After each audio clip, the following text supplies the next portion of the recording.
of what? Embarrassment of what? Removal of privacy or nudity of what? New experiences, what? Strangers, what kind? Dirt and germs, what specifically?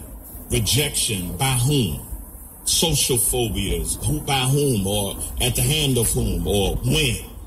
Blood injections, all these kinds of things. The reason I need to make note of this is that most of our fears are misunderstood by people, and because they don't understand our fears, they will judge us by our fears. Now, but don't get mad at people for judging you by your fears, because here's the truth. Most of you don't understand your own fears.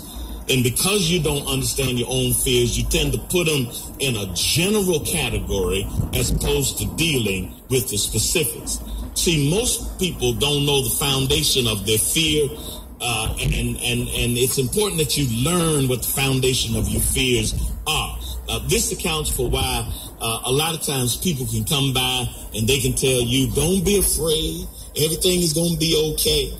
They say things like this to you based not upon their experience, but based upon what they think your fears are.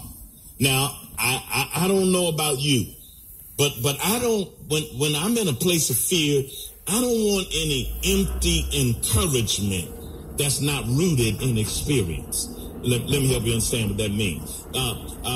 If you've never sat in my seat, then you don't have any concept of my pain. You don't know. So whatever you come, it's going to be empty. It's going to be empty encouragement. It's like this. Let me break it down for you. Here's somebody come along. You've lost a parent. And here's somebody come along, never lost a parent, come out. Everything going to be all right. The Lord will make a way out of nowhere. Sit down. You don't know my pain. You haven't been in my position. You have not sat where I sit. You've not experienced, and so your encouragement is rather empty. But I love the encouragement of people who have been there, who've done that, got a T-shirt to note that they have been there, they've experienced the same thing that I am going through at this particular time. Some people are satisfied with a prediction, but I'm seeking the practical when I'm in a place of fear. If you've never sat where I sat, you'll think my fear is rooted in something general, when in reality it's rooted in something specific. Let me help you out with this. You think I'm afraid of swimming. That's general. But really, I'm afraid of drowning. That's specific.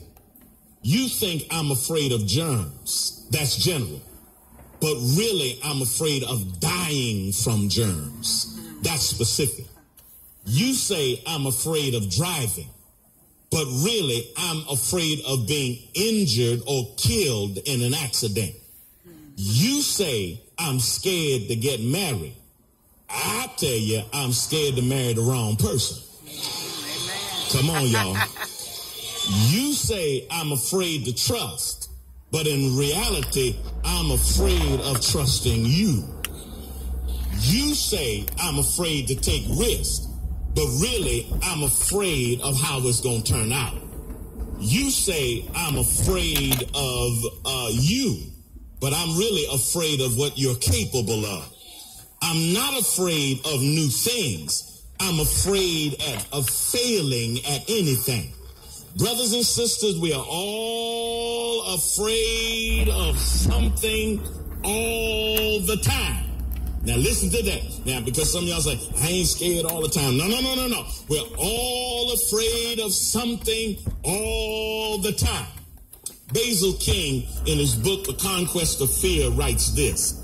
He says, we are not sick all the time. We are not sinning all the time. But most people are afraid of something or somebody all the time.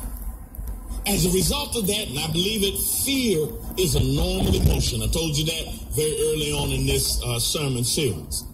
Normal, proportionate fear protects us from peril and shields us from stupidity. That's what normal fear. See, some of the things that you did not do, you would have done if you weren't scared. And so proportionate fear protected you, and it protects all of us. I mean, if you think about it, you haven't done everything you thought about. And the only reason you haven't done some of those things you thought about is you were too scared to do it. And so every now and then you ought to thank God for fear. I mean, a little fear, you know, because if you didn't have any fear, you would have married them. If you didn't have any fear, you would have took what didn't belong to you. If you didn't have any fear, you would have said something you would regret today. And so a little bit of fear, normal proportionate fear, protects us from peril and shields us from stupidity. Now, on the contrary, abnormal or disproportionate fear paralyzes or prohibits our potential. Amen. Let me tell you what panic is. Somebody's probably saying, well, if fear does all that, then what is panic? Panic is fear on steroids. That's what that is. Now, I'm finished talking about the fears of the disciples. That was general. I'm finished talking about Peter's fears. They were specific. Now I want to talk to you, and I want to talk about you. I don't know what you're afraid of, and I really don't care what you're afraid of. That's not really what's important. What I'm concerned about is what your fears are doing to you. That's what I'm concerned about.